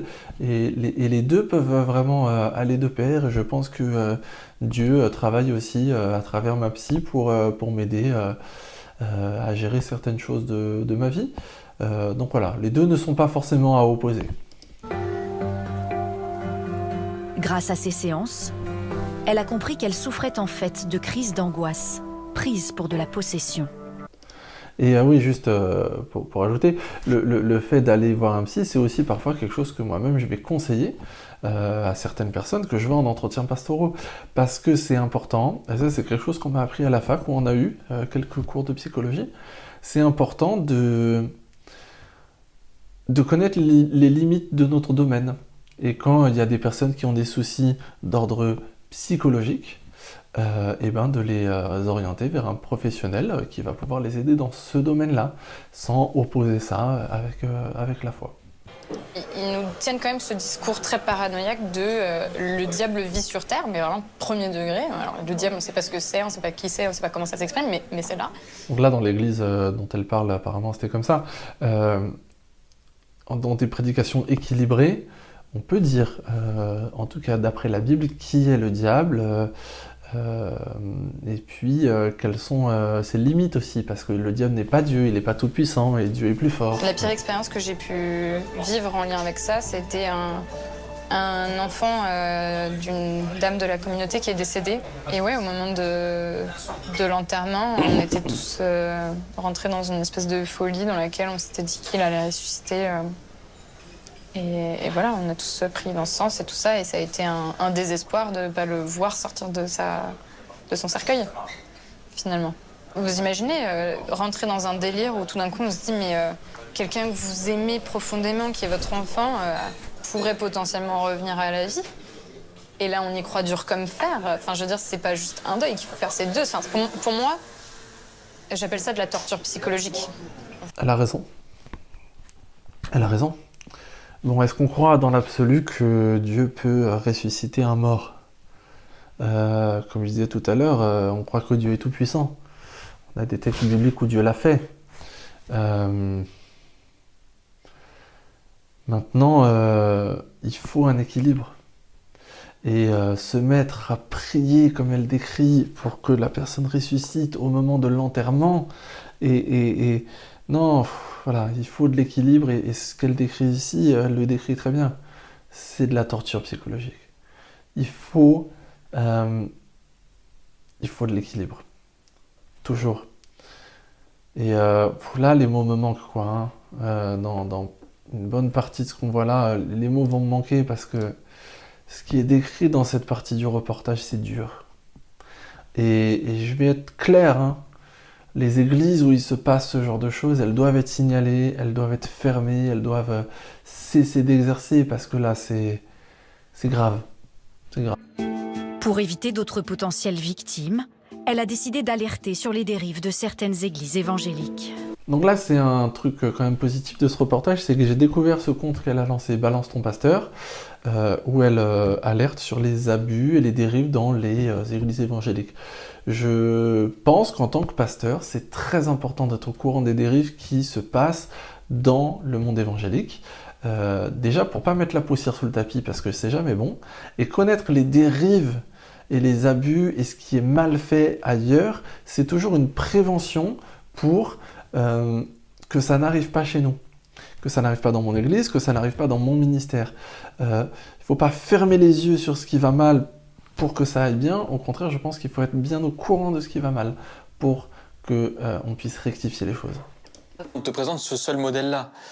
Et donc après, évidemment, les gens se retrouvent à faire ce choix-là, en disant j'ai fait le choix, personne m'a mis un pistolet sur la tempe. Et c'est vrai, personne t'a mis un pistolet sur la tempe, mais c'est une illusion le choix, parce que pour avoir vraiment le choix, surtout quand on est jeune, il faut qu'on te présente au moins d'autres modèles, d'autres façons de vivre. Et si on te dit tu peux ne pas avoir d'enfants, tu peux décider de voyager dans ta vie et puis de partir à l'autre bout de la planète si tu as envie. Tout ça, c'était pas possible, c'était pas envisageable. Et c'est pas normal que ce soit pas envisageable dans une église. Tout ce qu'il vient de dire, c'est des options tout à fait valable et il faut pouvoir le faire. On essaye toujours de justifier ce qu'on dit par la Bible quand on est pasteur, mais il y a des cas où il faut vraiment surinterpréter un passage pour dire nos principes sont conformes à ceux de la Bible. J'ai l'exemple de la masturbation, par exemple, qu'on demande de ne pas pratiquer quand on est jeune dans l'église évangélique, en disant que c'est la Bible qui le dit, mais la Bible ne dit rien à ce propos-là. Comme, c'est marrant parce que c'est souvent des histoires de mœurs, comme pour ne pas coucher avant le mariage, ne pas avoir de relations sexuelles avant le mariage. Je vais revenir dans quelques instants sur un peu la formation de ce pasteur qu'on peut supposer. Mais justement, un pasteur formé en théologie saurait qu'il n'y a pas de texte vraiment très précis sur ces sujets-là, mais aussi d'où on peut tirer ces raisonnements de différents textes qui convergent les uns vers les autres. Pour la question du mariage, par exemple, c'est possible de dire que, effectivement, pour Dieu, selon la Bible, le sexe et le mariage sont en tout cas synonymes. Et que, du coup, la relation sexuelle est pensée par Dieu pour être dans le cadre du mariage, puisque l'un et l'autre ne sont pas dissociables, en fait, dans le message biblique. Il regrette d'avoir, à cause de ses croyances, manipulé la vie de ses anciens fidèles. Intéressant cette image, parce que ils ne disent à aucun moment de quelle église il est question, les responsables de l'église n'ont pas souhaité répondre, donc peut-être qu'ils se couvrent un peu en disant pas le nom pour éviter d'être attaqués. Bon, ça aurait été bien qu'ils disent le nom, hein, parce que là, ils affichent une église qui est clairement des pratiques qui tiennent pas la route, donc ça aurait été bien de dire le nom. En tout cas, les gens qui sont déjà allés dans cette église peuvent la reconnaître grâce à la photo. Ils peuvent savoir que là-bas, il se passe ça. C'est la période où je prêchais des choses avec lesquelles je suis complètement en désaccord aujourd'hui. Peut-être que j'aurais pas dû prêcher que Dieu guérit des maladies incurables, fait des miracles incroyables. Voilà, en fait, dans ce qu'il dit, quand même, on a l'impression que il n'était pas le seul pasteur. Il y a des pasteurs au-dessus de lui, il était du coup l'un des pasteurs, et qu'il a été un peu enrôlé pour être pasteur sans formation préalable, en tout cas, j'ai l'impression pas de formation théologique, et qu'en fait, il répétait ce qu'il entendait, et sans forcément avoir un peu les outils pour le justifier, et donc pas une grande conviction. C'est pas du tout lui que je blâme là-dedans, parce que ceux que je vais blâmer, c'est ceux qui ont fait ça. C'est ceux qui ont mal fait les choses. C'est-à-dire de propulser quelqu'un qui n'a pas la formation nécessaire, qui n'a pas les armes, entre guillemets, nécessaires pour enseigner correctement une assemblée. Et là, c'est vraiment aussi le signe d'une église malade, d'une église dysfonctionnelle qui ne donne pas, qui ne met pas en place les structures nécessaires pour qu'il se passe de bonnes choses en son sein. Et je l'ai déjà dit, je le redis, les églises de ce type ne doivent pas pouvoir continuer à exercer. Il faut qu'elles soient stoppées.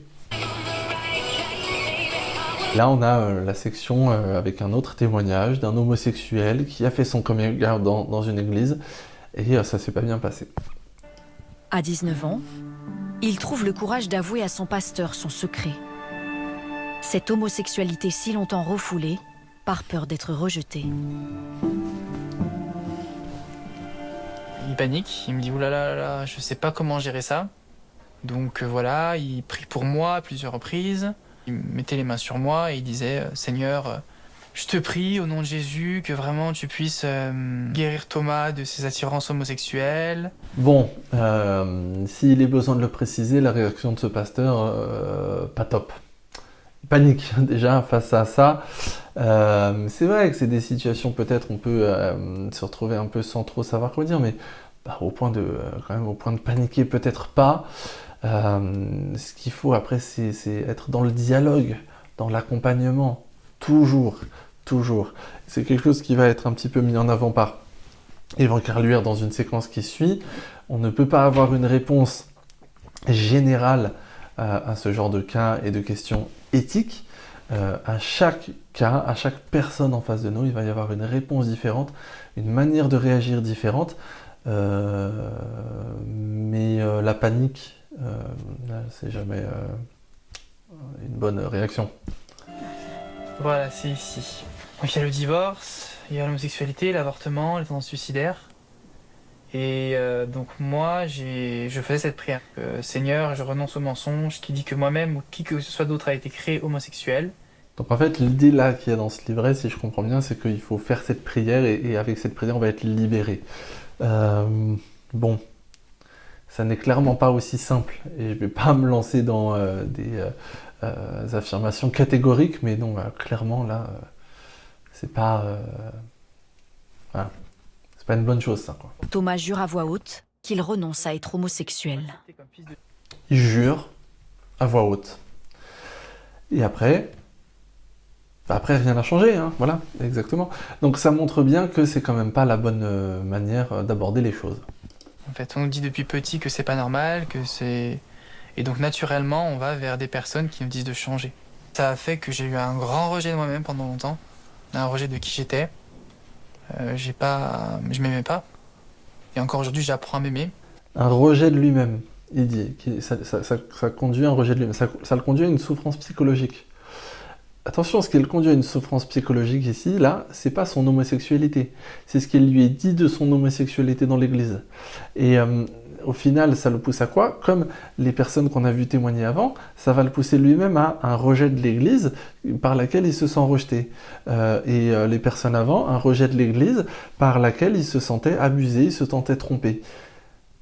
Vous voyez, faut qu'on fasse tellement gaffe à la manière dont on apporte l'évangile. Si on fait n'importe quoi, si on traite pas bien les gens, et c'est ça en fait, si on maltraite les gens, on fait quoi? On les détourne de l'église, on les détourne de Dieu. Ces gens-là, ils sont vaccinés contre Dieu maintenant. On veut leur parler de l'évangile, on veut leur parler de l'amour de Dieu. Ils sont vaccinés, ils peuvent plus entendre. C'est à cause de qui qu'ils peuvent plus entendre? C'est à cause des églises qui ont fait des dégâts. Ces discriminations homophobes sont-elles répandues chez les évangéliques?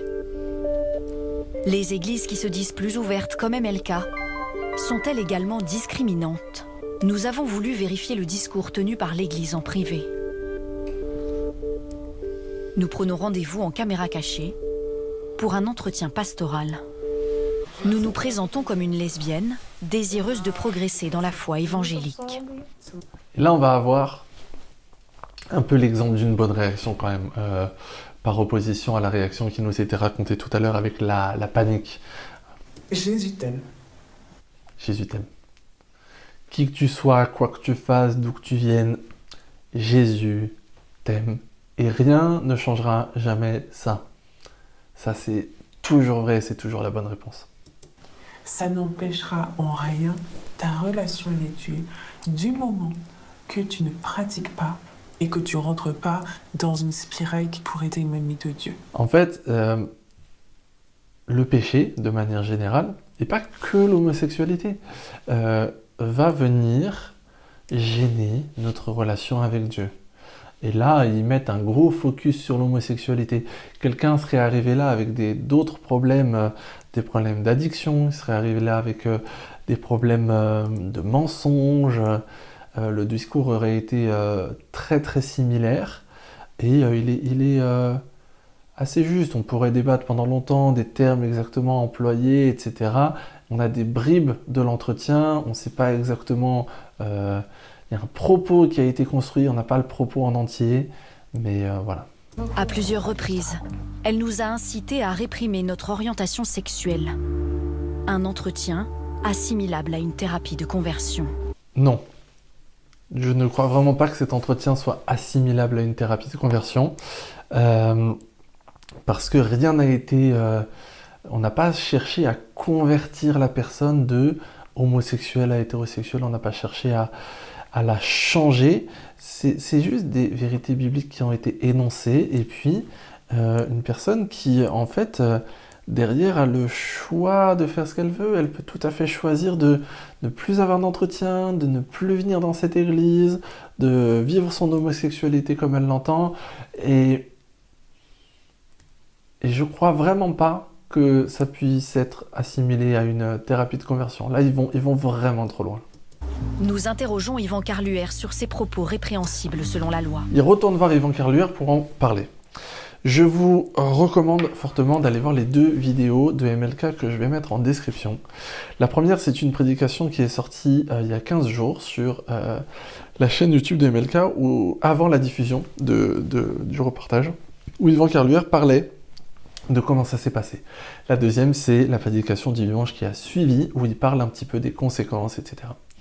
Ce qu'ils ont fait, c'est ce qu'il raconte dans sa vidéo, je vous laisserai aller voir, mais je veux le raconter là parce que c'est important. Ce qu'ils ont fait, c'est qu'ils l'ont recontacté en lui disant qu'il y avait eu des problèmes de prise de son et qu'il fallait refaire l'interview avec les mêmes questions, les mêmes réponses, l'interview qu'on voyait dans la première partie. On est à un autre moment là. Et il voulait revenir parce qu'il y avait eu des problèmes de prise de son. Yvan Carluère, il disait quand même, ça m'embête et tout. Il finit par accepter et ils lui ont menti. Ils lui ont menti. Il revenait pas parce qu'il y avait des problèmes de prise de son, il revenait pour le confronter après avoir fait cet entretien en caméra cachée qu'on a vu juste avant. Tout ce qu'on va voir là se passe sur la base d'un mensonge où Yvan Carluère a été piégé et vous allez voir, il apparaît un peu tendu, il apparaît agacé dans la suite. C'est normal. Ils lui ont menti, ils l'ont piégé. Il ne s'agit là que de simples conseils basés sur la Bible. On le voit, il s'assoit, il a l'air pressé, il a glissé ça dans son emploi du temps, c'était pas prévu, il veut bien, il leur fait une faveur, et il se fait piéger. Et en fait, voilà, il raconte, il s'attendait du coup à avoir les mêmes questions, et d'abord elle lui dit non, on a quand même 2 autres petites questions d'abord, et ils lui sortent des questions sur les sujets controversés qu'on va voir là. Et il n'est pas prêt, il est pris au dépourvu, il est en train de se dire purée, je me suis fait rouler. Ils ont fait exprès de le mettre dans des mauvaises conditions pour répondre aux questions, pour qu'il ne soit pas à l'aise, pour que ses réponses puissent être utilisées pour dénigrer ce pasteur, son église et les évangéliques en général. Le christianisme considère qu'il y a des pratiques qui ne sont pas conformes au texte de la Bible. Dans le texte de la Bible, on ne peut pas le réécrire. Enfin, je veux dire, même si j'aime beaucoup France 2 ne va pas pouvoir réécrire la Bible. La norme, dans la Bible, c'est l'hétérosexualité. Le texte, il existe. Après, c'est comment on l'interprète. La position de MLK, et je vous l'ai dit, qui est la mienne, en fait, c'est laisse le Saint-Esprit t'éclairer sur ta conduite et il va t'amener à la transformation. Donc là, il voulait parler, on lui coupe la parole. Mais est-ce que vous iriez jusqu'à conseiller l'abstinence? Donc, je conseille même l'abstinence à tout le monde, presque dans plein de domaines. Pour vous, il n'y a aucun problème à dire ça à un homosexuel? D'être abstinent, mais même un hétéro. Il n'y a aucun problème de dire à quelqu'un, d'imposer à quelqu'un d'être abstinent, c'est une catastrophe. Mais le fait de dire à un homosexuel de ne pas pratiquer. Là, il nous montre des bribes de l'entretien. Et on voit bien que c'est la fin de l'entretien parce qu'il a l'émetteur HF du micro à la main. Il a déjà commencé à se déséquiper du micro. C'est la fin et elle continue de vouloir lui faire dire des trucs, de vouloir le pousser. Et lui, il est là et il est piégé. Il est piégé, et pourtant il va avoir quand même une réponse intéressante, bonne, là, maintenant. Et pour vous, c'est pas un problème? Pétard. Vous n'allez pas réécrire la Bible. Mais non, parce qu'en fait, vous voulez que je dise ah oui ou ah non, je peux pas dire ah oui ou ah non. Parce que c'est simple de savoir si est-ce qu'on peut pratiquer l'homosexualité et être à MLK. Demandez à la mosquée, parce qu'à MLK, on ne traite pas ça. À MLK, il ne peut pas y avoir une seule réponse. Il va y avoir 100 homosexuels, 99 réponses différentes. Ils veulent lui faire dire une réponse catégorique, oui ou non, il ne peut pas donner de réponse catégorique. Il explique juste après pourquoi. Parce qu'il y a 100 homosexuels et 99 réponses différentes. Chaque cas est différent et on doit traiter les cas un par un. C'est une question d'éthique. Chaque situation, chaque cas précis d'éthique doit être traité un par un. Il ne faut pas énoncer de réponse catégorique comme ça. Il arrive très bien, malgré le piège, malgré le côté un peu tendu. Il nous montre que les images de la fin de l'entretien, où il est tendu, il est un peu agacé, mais c'est sûr qu'il n'a pas répondu comme ça dès le début. C'est sûr. Il a d'abord dû commencer par répondre posément, et puis ils lui ont reposé la question, et puis il a refait sa réponse, puis ils l'ont reposé, il a refait sa réponse. Au bout d'un moment, ça saoule. Parce qu'en fait, il répète à chaque fois les mêmes choses, il voit bien qu'il lui repose la question parce qu'il ne dit pas ce qu'ils ont envie d'entendre, et il n'y va pas. Il n'y va pas dans ce qu'ils ont envie d'entendre, et c'est vraiment super bien, quoi. Au revoir. Et là, ce plan?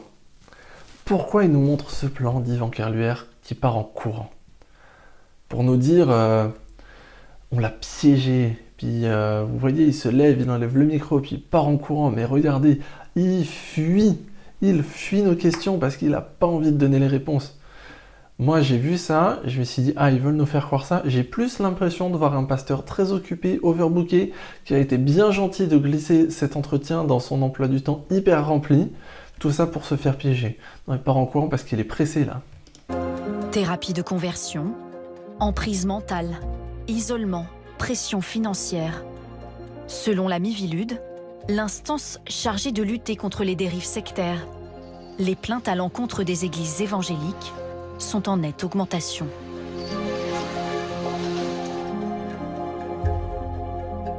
Voilà, bon, j'arrive enfin à la fin de ce reportage. Moi j'ai fait une vidéo méga longue. Quand vous verrez cette vidéo, j'aurai fait des coupes pour que ce soit quand même plus digeste et que ce soit possible de regarder ça plus facilement. Comme beaucoup d'évangéliques, j'étais vraiment sans voix hein, à la fin. À la fin de ce reportage. Pour résumer, on peut quand même vraiment regretter le manque de représentativité dans ce reportage. On peut vraiment regretter que lorsqu'il parle des dérives et des abus, on peut rien redire à ça, il faut bien dire qu'elles existent, mais qu'il ne parle pas non plus des actions qui sont mises en place par la Fédération protestante de France et le Conseil national des évangéliques de France pour limiter ces dérives, pour mettre un cadre autour des pratiques, et ça existe, vraiment, ça existe. Le CNEF, Conseil national des évangéliques de France, et la FPF sont des organes qui sont en lien avec le ministère de l'Intérieur, par exemple. Donc ça, c'est dommage. On peut vraiment regretter aussi le fait, comme je l'ai dit un peu, qu'il n'y ait pas de personnes vraiment plus représentatives, comme Sébastien Fath, dont j'ai parlé, comme Erwan Cloarec, président du CNEF, comme éventuellement Christian Kruger, président de la FPF aussi. Ça aurait été bien plus intéressant, ça aurait été bien plus nuancé. On ne vous reproche pas, France 2, d'avoir dit ce qui va mal chez les évangéliques. Bien sûr, il faut le dire. Ce qu'on vous reproche, c'est de n'avoir finalement dit que ça. Et que même que lorsque vous montrez des églises où les choses vont bien, ou des églises qui tiennent la route comme MLK, ben vous cherchez quand même à faire croire que c'est des églises qui vont pas, que c'est des églises qu'il faut montrer du doigt. Donc ça, c'est vraiment dommage, voilà. Bon, maintenant, dans ma vidéo TikTok, il y a des gens qui disaient « Ouais, c'est bon, il faut passer à autre chose ». Voilà, on va passer à autre chose maintenant. Il y a eu plein de réponses de diverses sources, de diverses voix du monde évangélique.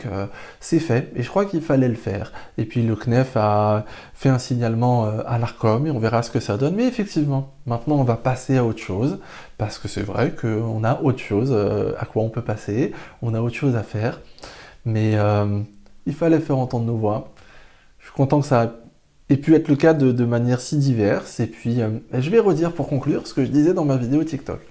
Si vous n'êtes pas évangélique, puis vous avez vu ce reportage, puis vous avez vu ma vidéo, si vous êtes arrivé jusqu'à la fin de cette longue vidéo, et que vous vous posez des questions encore sur les évangéliques, la meilleure manière d'avoir des réponses sur les évangéliques, c'est d'aller voir dans une église. Donc vous pouvez aller sur un site, c'est église.org, église au pluriel, EGLISES.org, qui recense toutes les églises évangéliques de France. Vous pouvez trouver la plus proche de chez vous et aller voir. On va pas vous enrôler, on va pas vous embrigader, on va pas vous empêcher de sortir, on va pas vous prendre tout votre argent, mais vous pourrez voir si ce qui se passe dans la plupart des églises évangéliques est vraiment ce qui a été montré dans ce reportage en voulant nous faire passer pour des sectes. Hein, voilà. Donc allez voir par vous-même. En tout cas, merci beaucoup pour ceux qui ont regardé cette vidéo. Je ne sais pas du tout s'il y aura d'autres vidéos sur cette chaîne.